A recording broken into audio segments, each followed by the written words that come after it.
Ada hadirin. Amin. Jadi berkah itu ya begitu.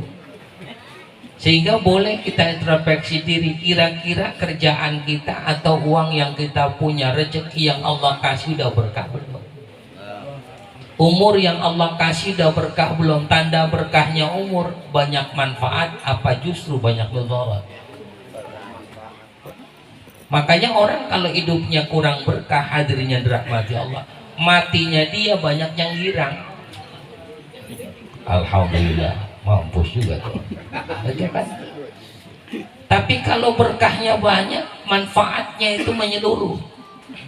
Saat dia dipanggil oleh Allah, terdengar berita duka cita, inna lillahi wa inna ilaihi raji'un, maka setiap orang merasa kehilangan. Ya Allah, itu orang merasa kehilangan. Kenapa? Berbekas begitu indah dalam ingatan, berbekas begitu dalam kehidupan. Orang yang demikian ini, hadirin yang dirahmati Allah, adalah orang yang umurnya berkah. Rezekinya berkah, bukan cuman sekedar masuk ke perutnya, tapi ternyata rezeki itu, uangnya yang berkah itu bisa masuk pula ke perut orang. Buat dirinya cukup, buat ngasih orang cukup, subhanallah, itu berkahnya. Maka hadirin yang dirahmati Allah, orang yang ngikut dengan ulama. Ulama ini kan kata Nabi warathatul anbiya, pewaris para nabi. Yang mewariskan nabi itu ada 3. Ada yang mewariskan ilmunya. Ada orang pinter banget, ibadahnya biasa saja, akhlaknya biasa saja. Ini termasuk warathatul anbiya, pewaris nabi. Yang kedua, ada yang mewariskan akhlaknya, ilmunya biasa saja, ibadahnya juga telat mulu, tapi akhlaknya masya Allah. Kepada yang tua dia hormat, kepada yang muda dia sayang, kepada yang sepadan dia menghargai.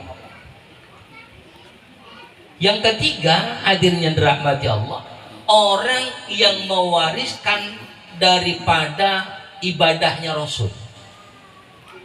Akhlaknya biasa saja, tapi ibadahnya rajin. Ini kayak orang dulu. Orang dulu tuh mewariskan Nabi dari sisi ibadahnya. Nggak terlalu pinter, tapi kalau sholat Jumat berangkat jam 10. Orang dulu. Orang sekarang kalau belum qomat belum nyampe. Bukan orang sini tapi. Nah, bukan orang sini. Ya subhanahu wa ta'ala. Itu. Sekalinya datang itu hadirnya dirahmati Allah, nggak kira-kira khotib diomongin. Ustaz khotib lama benar. Ya subhanahu wa ta'ala. Serba salah jadi khotib itu, lama disewotin, enak ditidurin. Kita ceramah enak-enak dia pulas. Ini masyaallah subhanahu wa ta'ala. Maka hadirin yang dirahmati Allah, orang yang mewariskan ibadahnya Nabi, kayak urusan ibadah itu orang-orang tua kita dulu, nenek-nenek dulu tuh, apal dia Yasin, apal dia Waqiah, apal dia Al-Mulk, apal dia surah Yasin. Baca Quran nggak bisa tapi apal. Kita apal kagak, bisa baca kagak. Alhamdulillah, penting bisa hadir kan gitu. Ya subhanahu wa ta'ala. Ini ma'asyarul hadir rahmati Allah subhanahu. Ada nggak orang yang mewarisi secara lengkap total? Ilmunya luar biasa, akhlaknya uswah luar biasa hasanah, kemudian ibadahnya istiqamah. Hadirin yang dirahmati Allah, ulama yang mewaris ketiganya rada susah memang kita cari, tapi paling tidak ketika hadir di majlis taklim kita udah mempelajari apa yang diajarkan para alim ulama kita. Ini alhamdulillah, ini berkahnya di sini tuh, berkahnya masya Allah. Dari malam pertama sampai malam ke-7 ada aja penceramahnya. Yang saya bingung, ada aja yang ngamplopin. Ya nggak tahu nih malam 7 ya. Kayaknya enggak nih malam 7. Hadirin yang dirahmati Allah Subhanahu wa ta'ala, masya Allah. Jadi berkahnya luar biasa. Maka hadirin yang dirahmati Allah. Yang kedua, kata Nabi sallallahu alaihi wasallam, orang kalau jauh dari majelis ilmu, jauh dari ulama, jauh dari orang yang dekat dengan Allah, maka Allah ganti pemimpinnya dengan pemimpin yang zalim. Mana pemimpin yang zalim? Pemimpin yang zalim itu, hadirin yang dirahmati Allah, cenderung bikin rakyat makin susah. Ya, gaji dikit, bahan pokok naik. Di Belanda. Ya, gaji nggak nambah, listrik naik. Belanda. Ya, subhanallah. Ya, gaji nggak naik, nyari kerjaan susah, BBM naik. Belanda. Ya, subhanahu wa ta'ala. Di kita mah insya Allah makan gratis.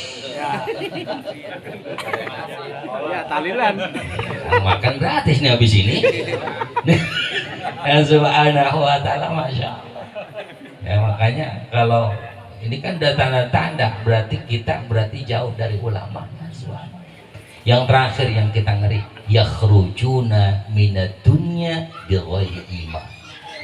Mati nggak bawa iman. Padahal kita diingetin tuh tiap Jumat, wala tamutunna illa wa antum muslimun. Jangan sekali-kali engkau mati kecuali dalam keadaan Islam, kecuali dalam keadaan beriman. Gara-gara kita jauh dari majelis ilmu, jauh kita dari ulama, ketika meninggal dunia nggak ada yang ngiringin kita ketika syakaratul maut. Orang paling butuh-butuhnya kepada orang hidup itu, hadirin, sebelum meninggalnya sakaratul maut. Dipanggilin tuh orang atu-atu, anaknya khususnya dipanggilin. Itu tujuannya supaya dibimbing ketika meninggal dunia biqauli la ilaha illallah. La ilaha illallah diiringi dengan bacaan Quran, bacaan macam-macam Yasin dan sebagainya. Supaya apa? Meninggalnya husnul khatimah. Orang kalau dekat sama pengajian, dekat sama majlis taklim, dekat sama ulama, insya Allah hidupnya nyaman, menjelang matinya enak, meninggalnya husnul khatimah, di alam barzahnya raudhah min riyadil jannah, dibangkitinnya mulia, dikumpulinya bersama orang yang mulia, nanti ditempatin di tempat yang paling mulia. Oleh sebab itu, hadirin yang dirahmati Allah Subhanahu wa ta'ala, saya kira begitu banyak ilmu sudah dikasih melalui majlis takziah kita ini, dari malam pertama sampai malam ke-7. Tinggallah kita mau mengamalkan segala apa yang disampaikan guru-guru kita. Mudah-mudahan segala apa yang disampaikan guru kita berbekas di hati, di pikiran, berbekas di dalam kehidupan kita, dan mudah-mudahan almarhum Bapak Minan bin Azim, Allah ampuni dosanya, diterima segala amal kebaikan semasa hidupnya, dijadikan kuburnya raudhah min riyadil jannah. Dan kita semuanya yang dari malam pertama atau menyempatkan hadir di malam keberapapun, semuanya mudah-mudahan menjadi tabungan amal kita, menjadi kebaikan yang untuk kita sampaikan ketika nanti kita dipanggil oleh Allah Subhanahu wa ta'ala. Ada hadirin niyah al-Fatihah. A'udzubillahi minasyaitonir rajim. Alhamdulillahirabbil alamin arrahmanir rahim maliki yaumiddin. Iyyaka na'budu wa iyyaka nasta'in ihdinas siratal mustaqim. Shiratal ladzina an'amta 'alaihim ghairil maghdubi 'alaihim